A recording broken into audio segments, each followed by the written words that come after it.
Live. Okay. Good evening and welcome to General Council for March 25th. Let's do an attendance roll call. Councillor Amos Key will be late. He's over at the Transportation Go Bus session. Go ahead. Kerry Bomberry, present. Councillor Helen Miller. Dale Bomberry, Councillor. Dean Hill, Councillor.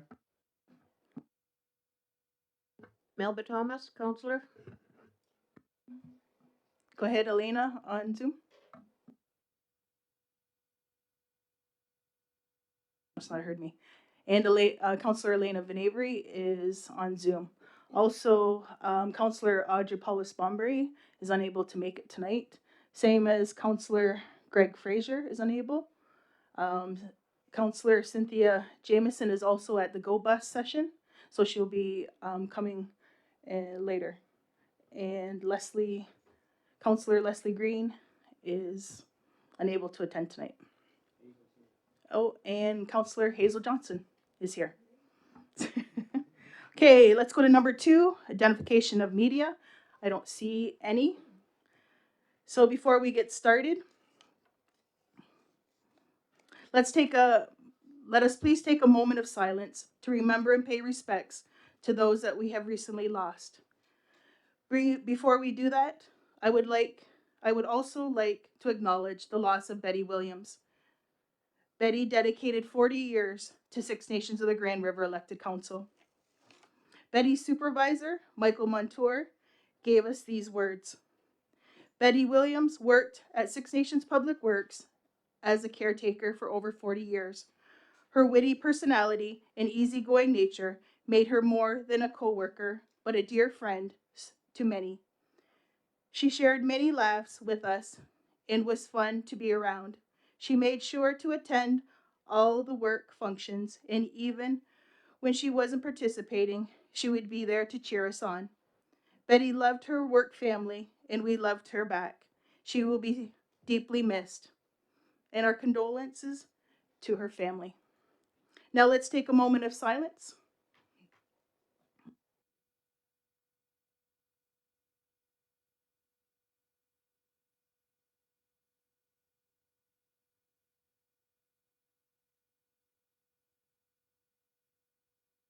Thank you.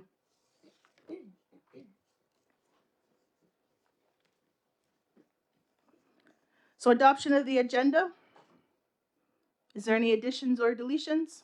If not, can I have a mover? Moved by Melba. You have one.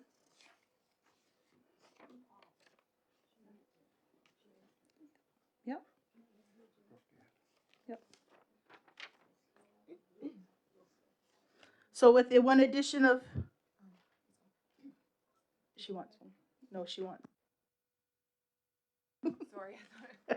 What's the agenda? So with one addition of Helen's, again moved by Melba, second by Dale. All in favor? Anybody opposed? See none, carried. So our delegations for tonight. Lee, did you want to say anything, or just on me? Tell me. Thanks. Six Nations Honorary Leadership Award presentation.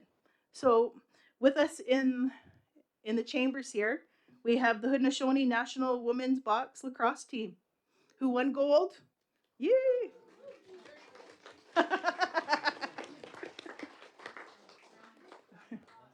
Bronze? I told her that. She told me gold. Yes. I had bronze and I scribbled it out. I'm not listening to you, Lee. I'm just kidding. Yeah.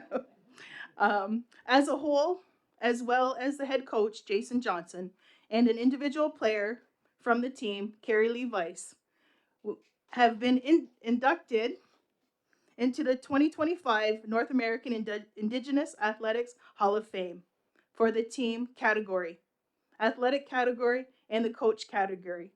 And we have been selected as recipients of the Six Nations Honorary Leader Award. Woo!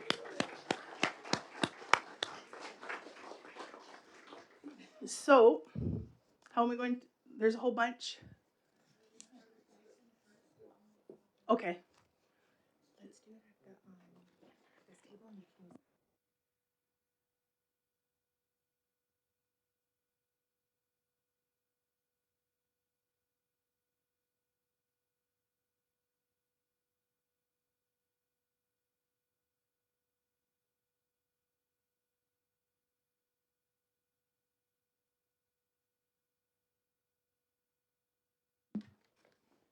Okay.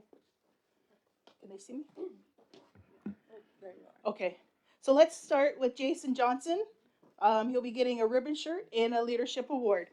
But who's going to accept it is Fawn Porter.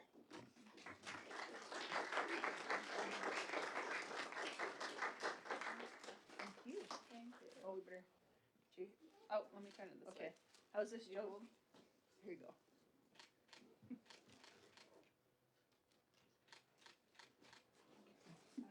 Now. Yep.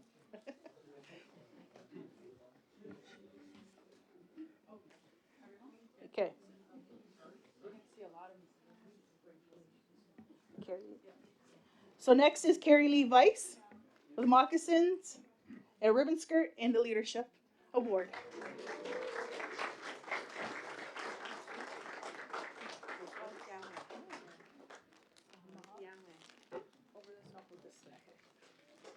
Got 'em all?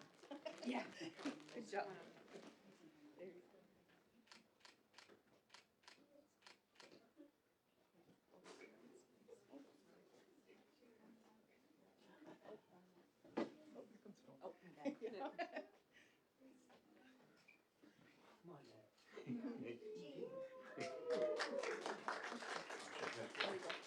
Over here. Okay. Yeah. Okay.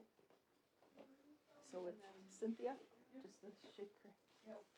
Shake my paw. Okay. Congratulations. Okay. All right. Let's go to Fawn Porter, Moccasins and Leadership Award.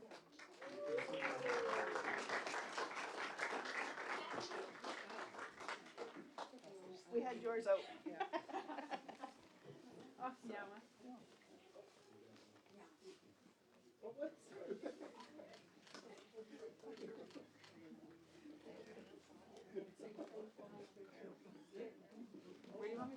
Okay.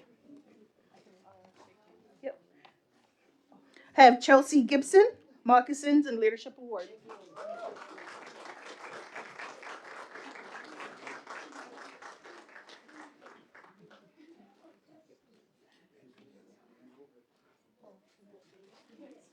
Okay, Joe.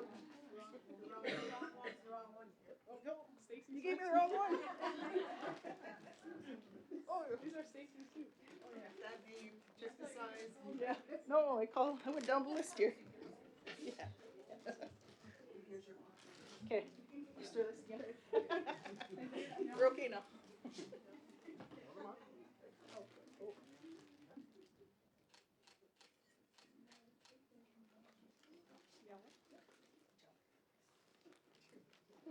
Okay, where do you want me to go now? Okay. Stacy Smith, Moccasins and Leadership Award.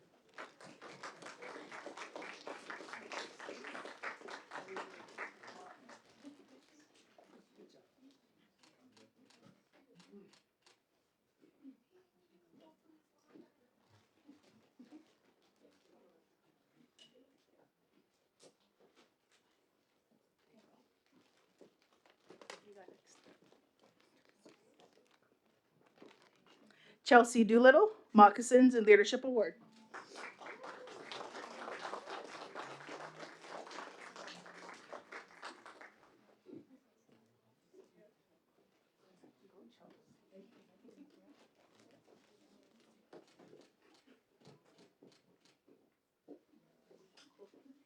Hang on.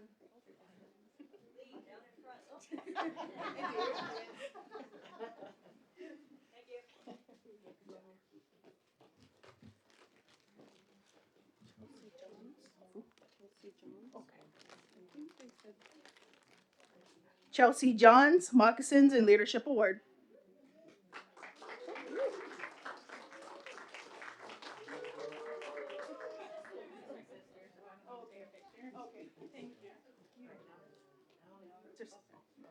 Sister. Yeah. Who do you want now? Topin? Right? Topin. Okay. Mikon Topin, Moccasins and Leadership Award.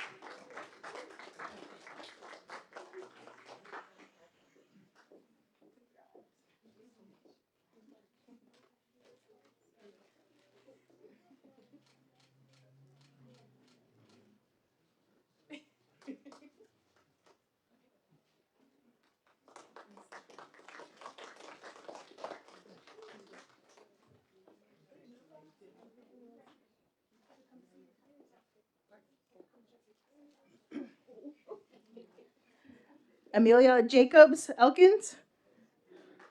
Emily? Yeah. Emily? Yeah.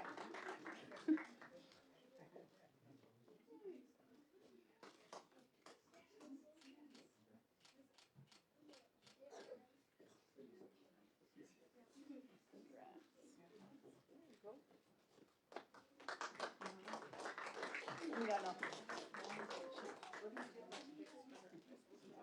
Okay. Alicia Longboat, Moccasins and Leadership Award. We're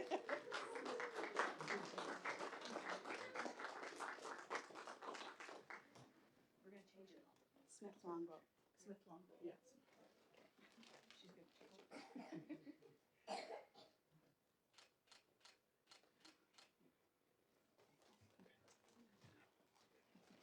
good.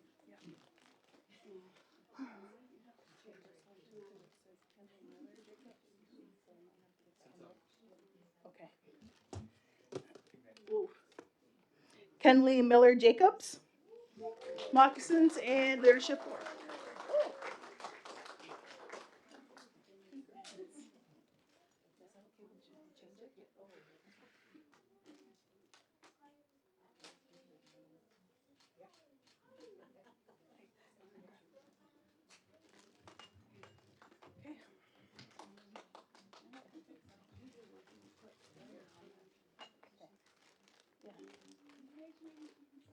So, Johnny Squire Hill, Moccasins and Leadership Award.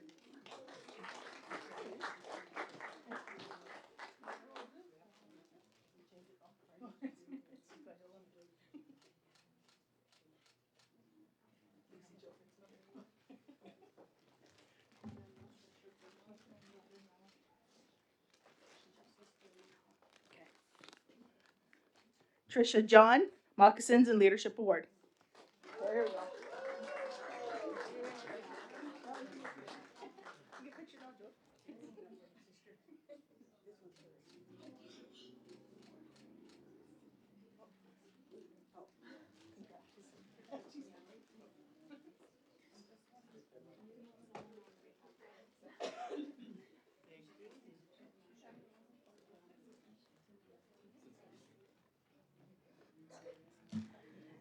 Tamia Bomberry, Moccasins and Leadership Award. And she's not here. She's oh, Fawn's going to.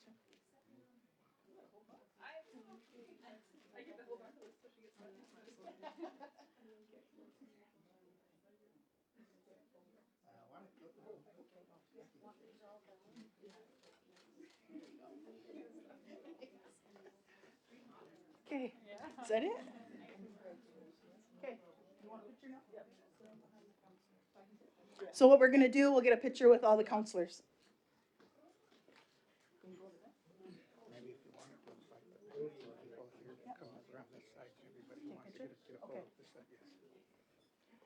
Okay, if you'd like a photo, just come on this side beside Jody, and to get their picture.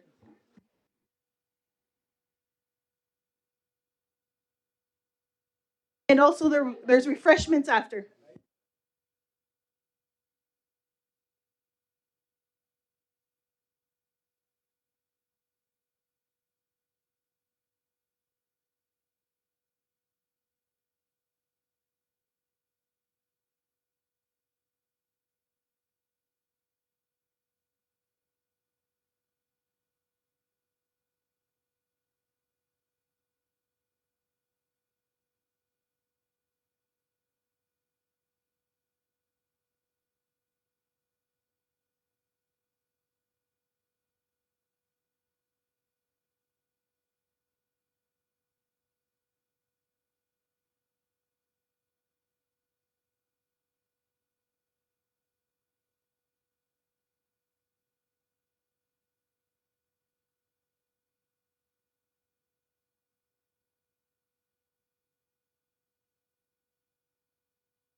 There we go. Look this way, everybody.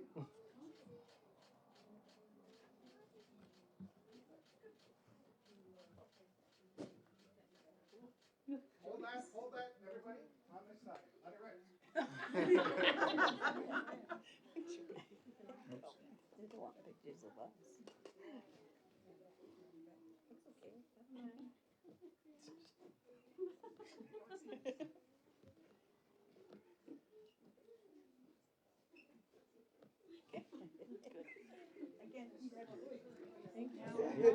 Hit Dean's mic. Hit your mic, Dean. Hit your mic. You did it.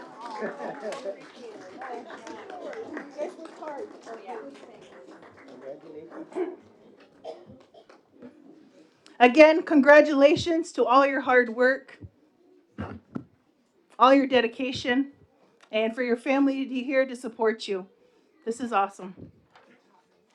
Great job. And all the refreshments. So if you want refreshments, family, it's out there in the chambers.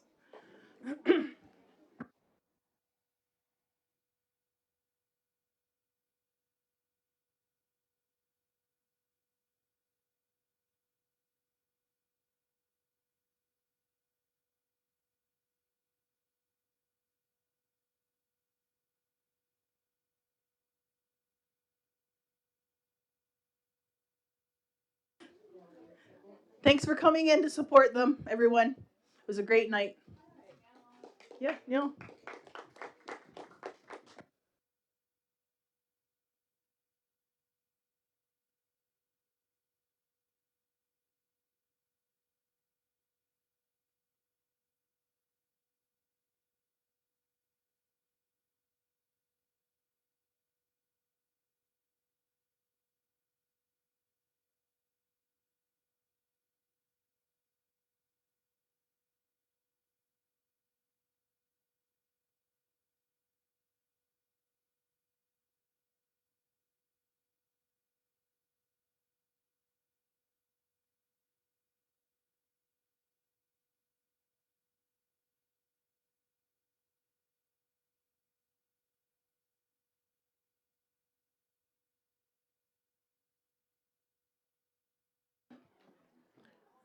So, council, we're a little ahead of schedule. Our next delegation's not till 6:40. Oh, is she? Oh, okay. All right. So we'll get our next delegation.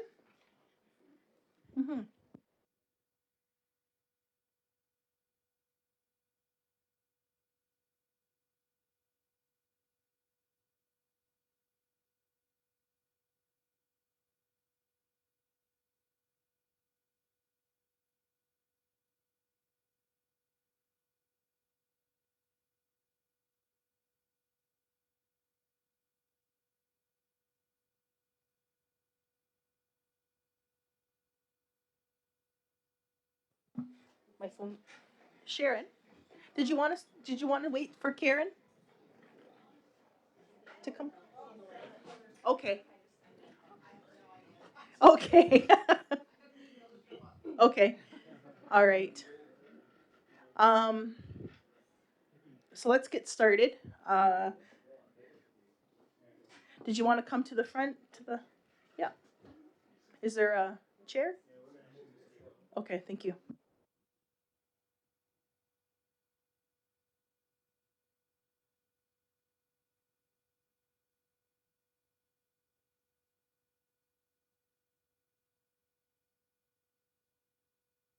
Okay, we're just getting the chambers back in order here.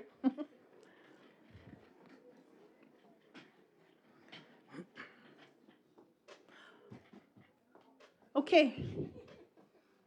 So good evening. So when you want to talk, you just have to push the button. That's all. So we see your request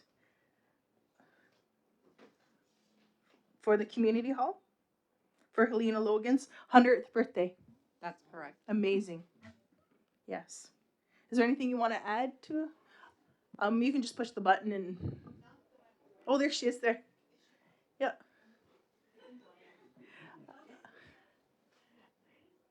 Good evening, Karen. There you go. I was stuck out in the middle of the yeah.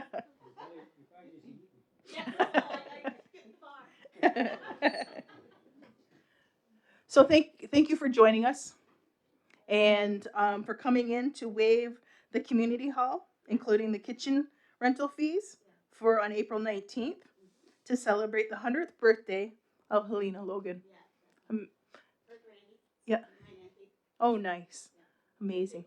Okay, so can you, if you want to speak, just lift that up, the mic, and push the button.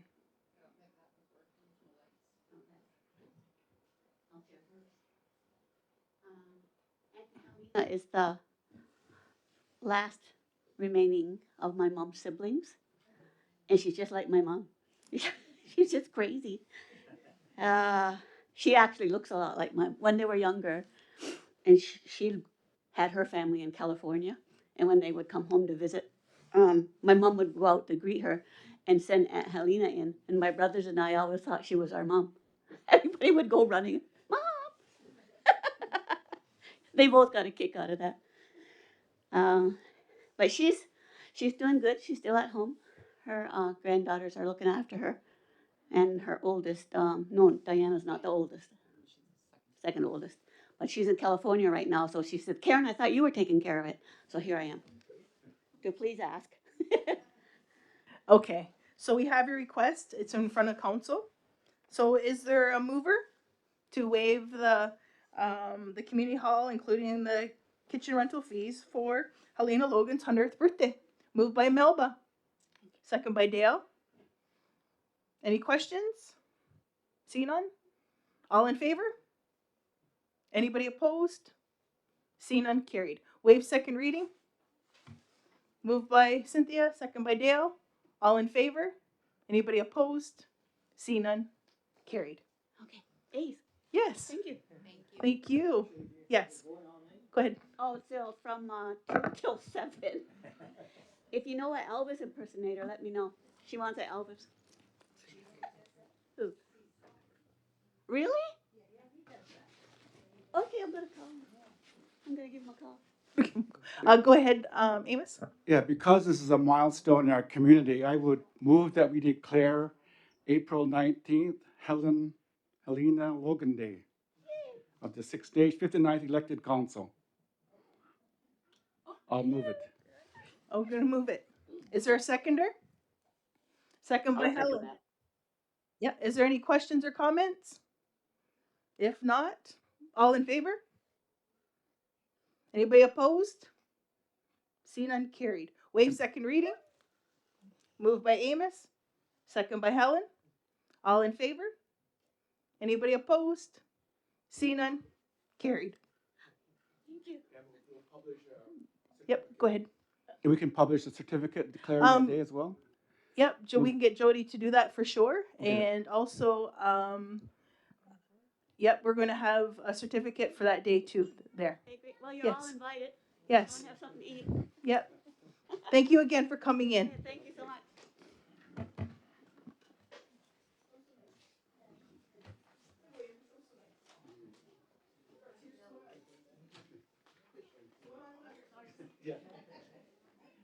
When you're on. Yeah. Okay, let's go to number 6. Is that number 6? Number 3. Okay. Yep. Let's go to the March 11th General Council minutes, moved by Dale. Seconder?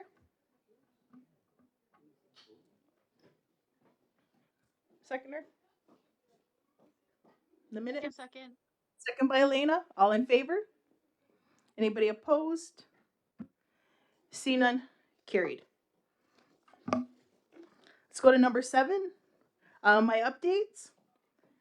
On March 11, Chief's office attended the Chiefs of Ontario Technical Committee on Métis Rights Assertions meeting to ensure that Six Nations is up to date on any rights assertions by the Métis Nation of Ontario since Bill C-53, an act respecting the recognition of certain Métis governments in Alberta, Ontario, and Saskatchewan was defeated. All the meeting materials have been forwarded to the next Unity Building and External Government Relations Committee for review. On March 18th, I attended and gave welcoming remarks to the National Mental Health Conference hosted by Anishinaabe Health in Toronto. The conference focused on Indigenous models of care in mental health, presentations, and facilitated dialogue, prioritizing Indigenous identity, culture, and spirituality as central to mental wellness and healing. As I continued to receive complaints from community members that the Peace Bridge is not accepting cash for toll payments, on March 19th, I had a call with the CEO of the Buffalo and Fort Erie Public Bridge Authority. The CEO confirmed that the bridge tolls can be paid by cash and committed to remind his frontline staff to the process to take cash. To pay cash at the Peace Bridge, press the help button on the credit debit kiosk, and the attendant will walk to that lane and take the cash payment. If you continue to have any issues with paying tolls in cash at the Peace Bridge, please contact my office. On March 19th, I joined a virtual workshop on OFNLP limited partner reporting. This workshop covered reporting obligations, requirements, and processes. The information has been circulated to the Wealth and Economy Committee for information. Also on March 19th, I had a virtual meeting with Chief Allen of Constance Lake First Nation and our technicians. This meeting was a result of nation-to-nation conversations between myself and Chief Allen at Chiefs of Ontario assemblies. SNGR social and well-being staff joined me to discuss the possibility of a youth exchange program with Constance Lake First Nation. My office continues to meet with community stakeholders and community members with a goal to expand our collective efforts to stop illegal dumping on the territory. As a reminder, if you see or suspect any trucks dumping waste in our community, please call the Six Nations Police or my office immediately and report the location, the company name, or a license plate. On March 17th, my office released a joint announcement with Mississaugas of the Credit First Nation regarding the Metrolinx Go Bus on the territory with service to begin April 5th. Metrolinx is covering the major costs associated with this pilot project, which is set to last for up to 18 months depending on ridership. And it currently includes no financial commitment from Six Nations of the Grand River elected council. Six Nations took the initiative to collaborate with Metrolinx to offer a solution to the transportation barrier that our members have endured for generations. The Go Bus is the first step to answering the community's request for a comprehensive transportation solution. Hydro One will be installing new technology on the territory at no cost to Six Nations or to customers to prepare for growing electricity needs, to help reduce outages and to restore power faster to homes and businesses. This is a two-part process. The first step is pole inspection work. This is scheduled to start mid-April. Hydro One technicians will review the current conditions of poles. This may include taking detailed pictures of the poles and equipment. It will not include any construction management work, and it will not disrupt the power supply in the community.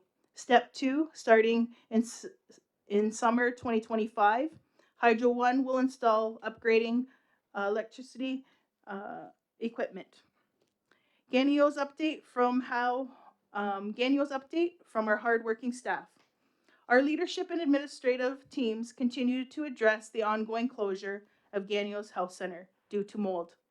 Minister Patty Haidu, Indigenous Services Canada, remains committed to remediation or new construction pending on the outcome of the structural assessment. The interior walls and ceilings are now being removed in the mold-infested areas. Once this work is completed, the structural assessment of the building can take place.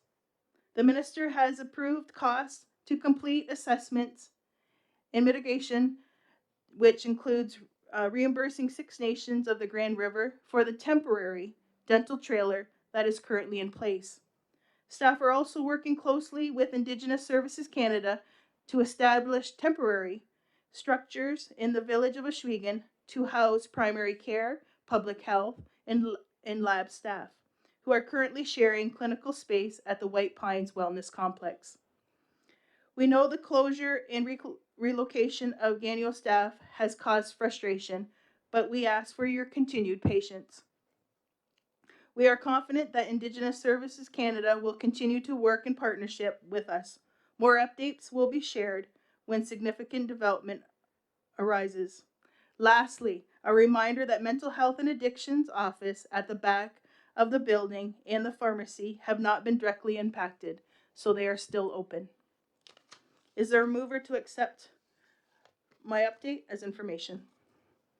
Moved by Cynthia, second by Amos. All in favor? Anybody opposed? See none, carried. Let's go to number 8.1, data governance recommendation. Yep, go ahead, Dean.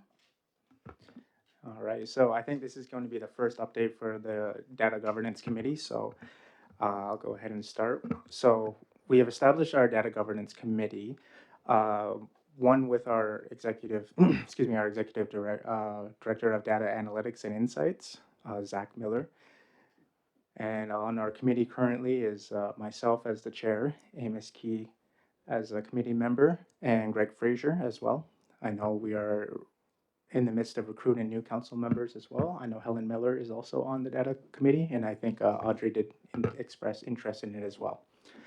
Now, one of the major reasons we want to have this committee here is because we want to continue to make sure that Six Nations is going to be on top of our data, and that all of the data that relates to our territory and our community stays within our community and territory. Nobody else is going to be using that or have access to that except us. That is one of the major reasons, because it is going to be the currency of the future. Who has the information on us is going to have the decision-making power over us. So it is very important that we have control over those moving forward, but also still to continue to keep our organization and the council up to date on modern, I should say, data and making sure those type of, basically modernizing our organization. We have to make sure that we keep up with the times around us. That is the most important thing that we have to do.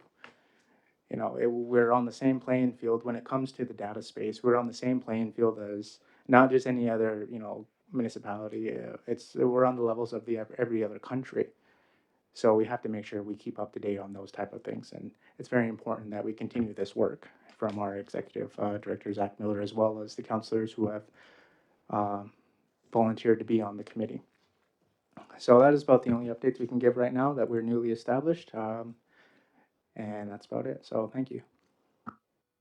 Okay, go ahead, Hazel.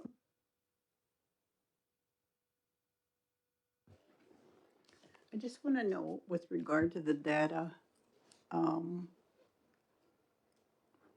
you know how sometimes these bad hurricanes hit down south? And it seemingly is that they know how many people are in one house.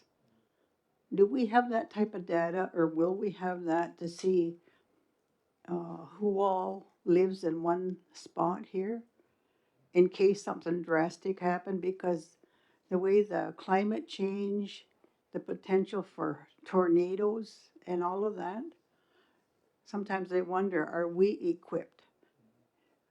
So we know who all's,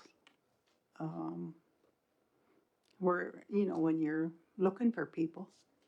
Just a question. Go ahead, Dean. Yeah, missing Thanks. people as well. Yeah.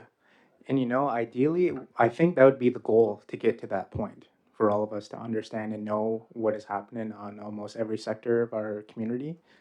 And so we can continue to build off of that. But also, if there are the facts, like it's just the facts that we have when it comes to the data, to where we can then take that as ammunition to go advocate on behalf of everybody here. But we have to know the facts and the numbers.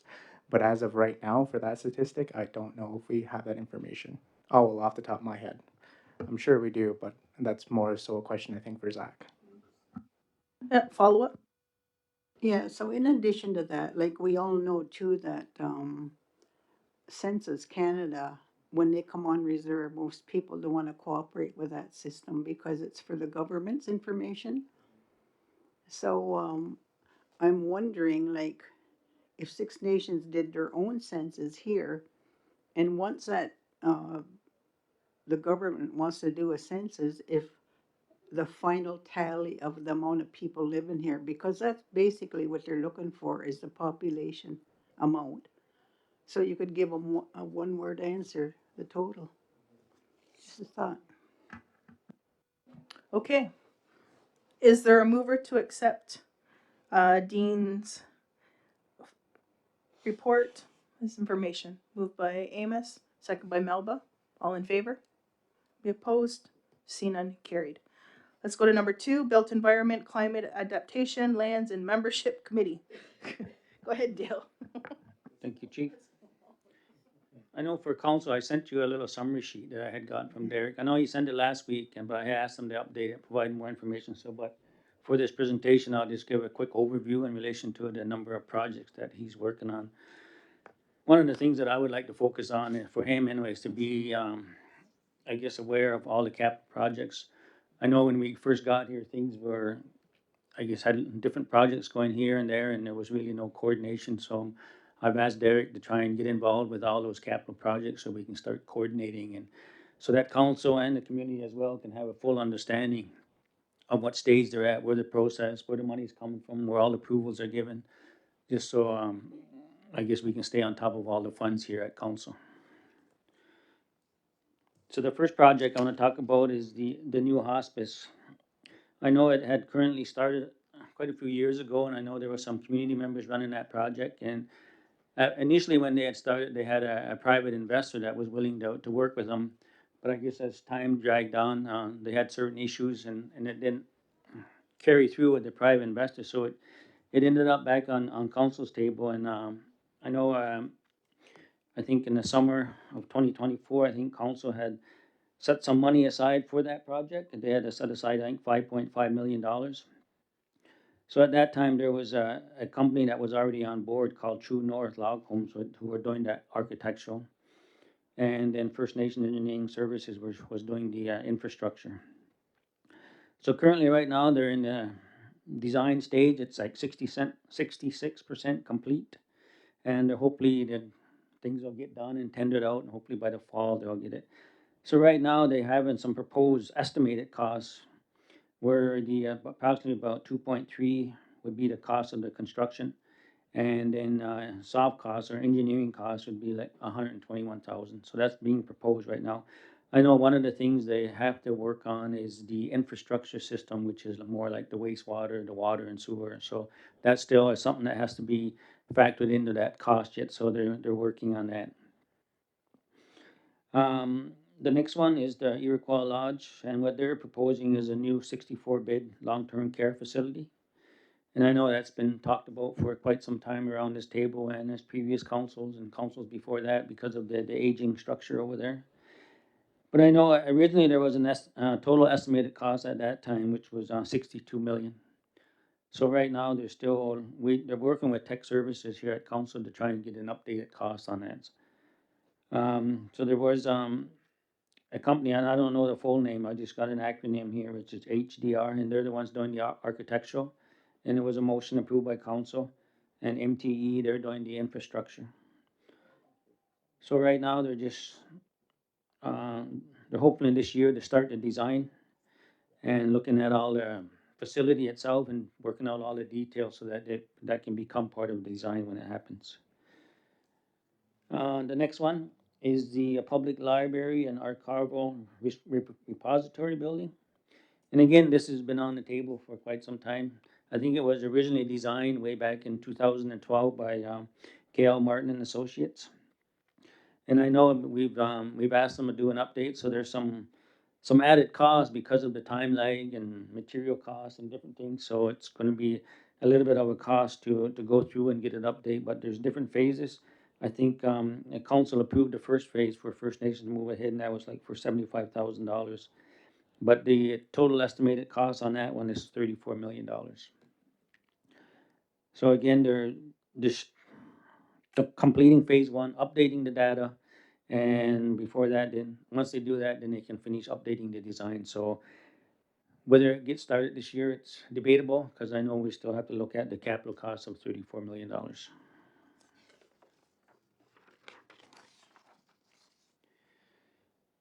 The next one that Derek's involved in is the Gowaneo School, and it's a 15 classroom, including cultural room, gymnasium, library, and a kitchen. So right now, the KL Martin is working on that, KL Martin and Associates, and they're working with the Gowaneo board in relation to that. So right now, there had a total construction cost is approximately about $31.2 million. And again, the issue that is missing there is for the infrastructure stuff, which is the water and sewer, natural gas, so all the infrastructure stuff. So that's another cost that is being worked on, and I think KL Martin is working on that now. And because there's a number of projects that are happening in a certain area with Gowaneo, the hospice, and there's another project here that has an impact on the infrastructure system, but it's operating outside of the council right now is the police, Six Nations police plan to expand their building for their growing force. And because they're all closely related, and looking at an issue with the infrastructure and the wastewater system. So KL Martin is looking at that right now. This needs to be updated because Nelson is trying to do one for one building and another building comes on and you gotta do more work. So he's trying to coordinate it so that when it gets designed can be able to service all those buildings. Cause I know even in that immediate area, I know Polytech has some plans as well. And then there's another facility that is being proposed there, which is I forget pardon? Well-being, no, that's a different facility, that's gonna be the temporary facility that's gonna be over by the.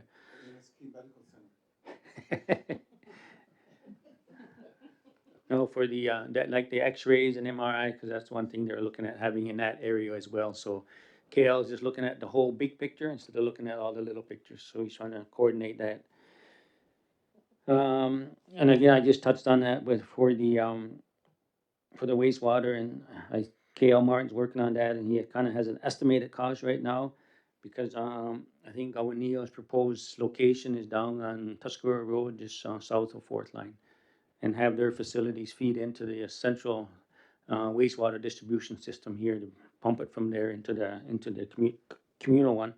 And right now, he's looking at an estimated cost of approximately $2 million. Um, I know just some smaller projects they're working on. I know they looked at the records building because it's such a aged building. It was originally was the water treatment plant here for the village of Oswego years ago, and council kept it and converted it into the records building. So they have some. They've been having some site visits to do an assessment on the building for structural, electrical, mechanical, and all the architectural. So that's just kind of ongoing right now, and I think they're working on some of it, and they're hoping to be done probably this summer. Hopefully they can, and maybe the records can get back in their building. The interim health facility, the one that's called Amos Keefe. No, I'm just joking. I know we're looking at putting up an interim facility, and that's going to be located at the entrance of the Parks and Rec at the moment, just because of the location and some of the infrastructure system is already there for it. So it's going to be a temporary building at this point until we can um, settle with ISCA in regards to the new building that's going to be planned for over there. So that interim building is proposing to be about 6,500 to 7,000 square feet. It's gonna be like a turnkey. Once it gets all set up, they can start operating. And it's something the which is the Department of Indian Affairs, is looking to fund that. And hopefully by the fall of 2025, they'll be ready and operational. Some other projects, I know there was a huge push a while back in regards to closing the gap on a lot of the capital stuff. And I know for Six Nations, Derek is trying to focus on closing that gap here on Six Nations. So I know he wants to put out some tenders, or requests for proposals, so that they can start, get a consultant on board and start looking at all those issues that we have here on Six Nations in regards to all the capital projects.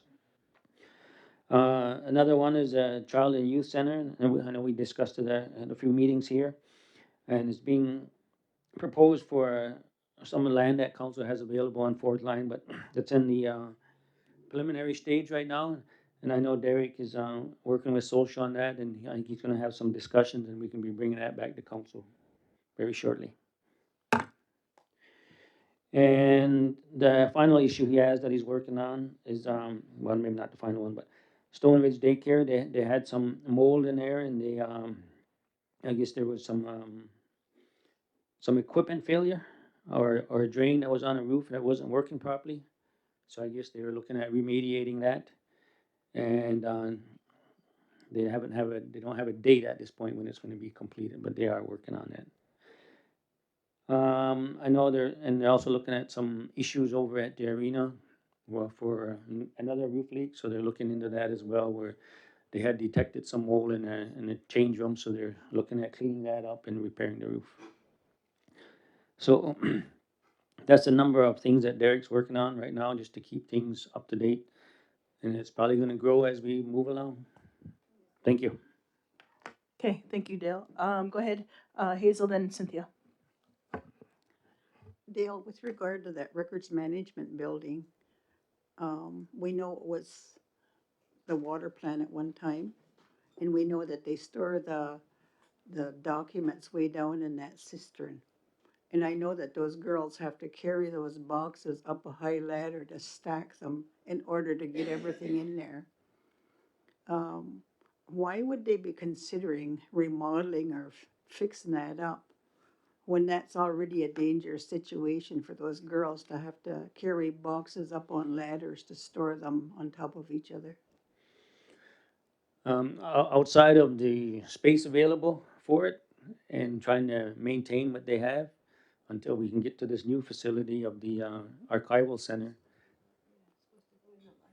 Yeah, because when the library gets built, one of the locations that the records will be moving into that building, and as well as lands and membership, because they have a lot of historical records as well, and so they need the technology that's available to have a climate controlled room to look after all the documents.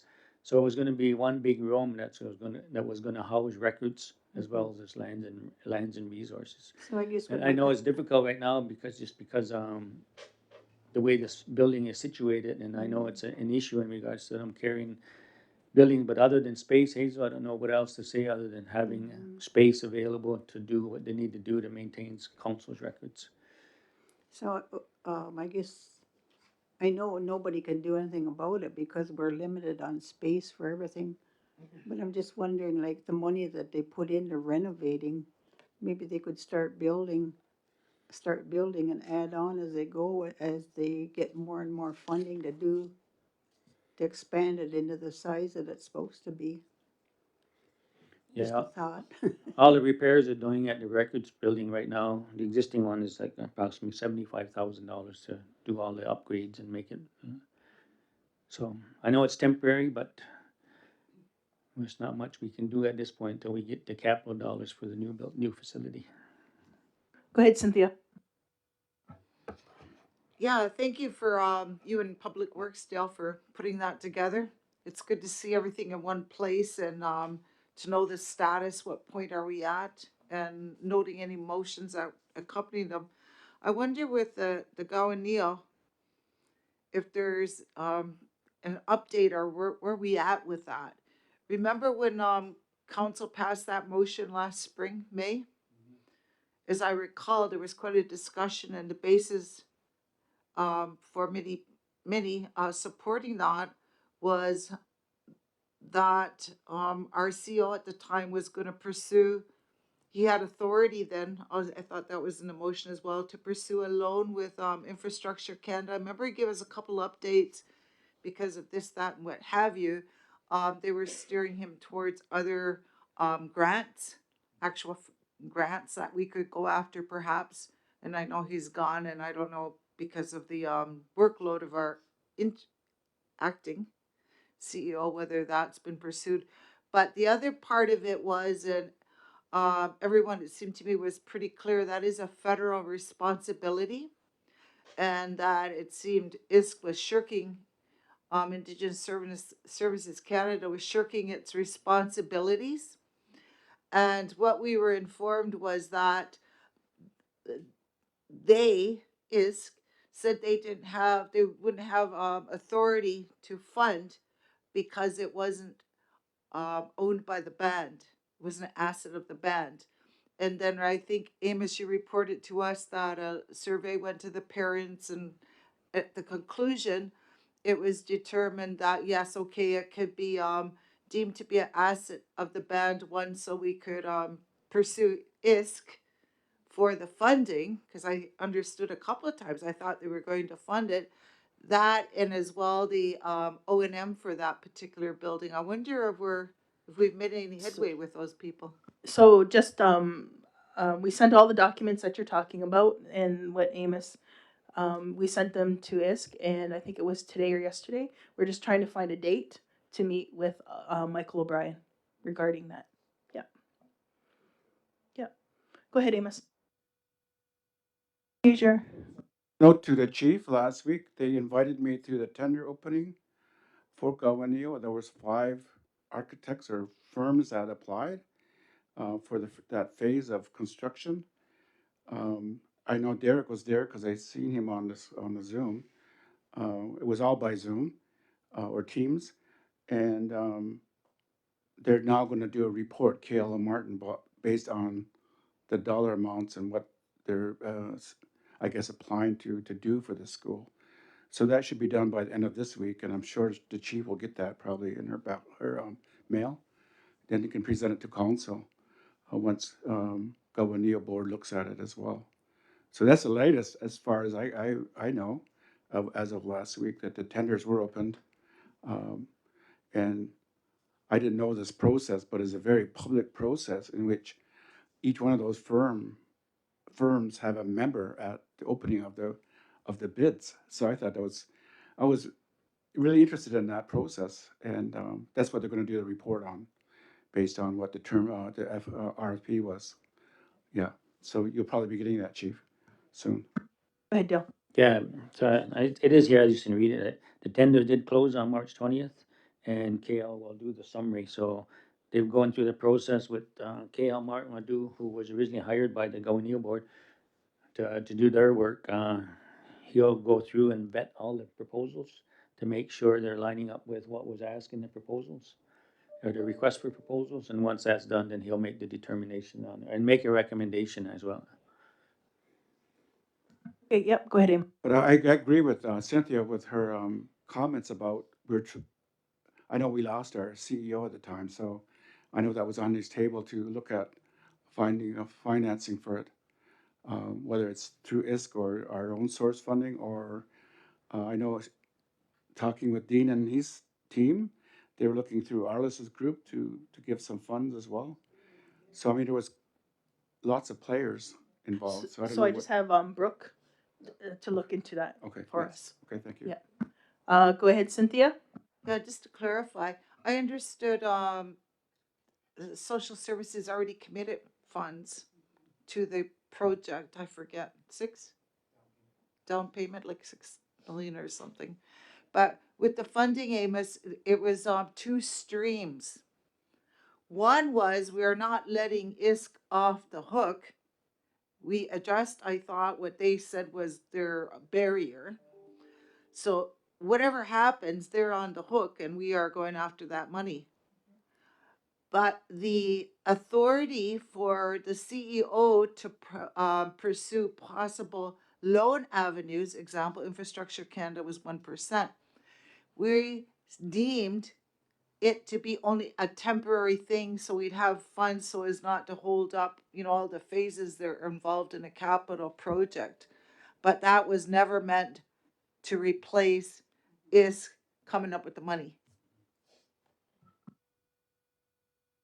Okay, can I have a mover to accept the report? Oh, you got one more? Go ahead. this one other issue, because we have the climate adaptation, and I know I was waiting for a report from Rod to come today, and one of the issues they are looking at is in regards to all the old original natural gas wells that are located here on Six Nations. So I know they did some experiments with some different technology to help locate them, and that technology would work good, but they had to have a metal casing on it.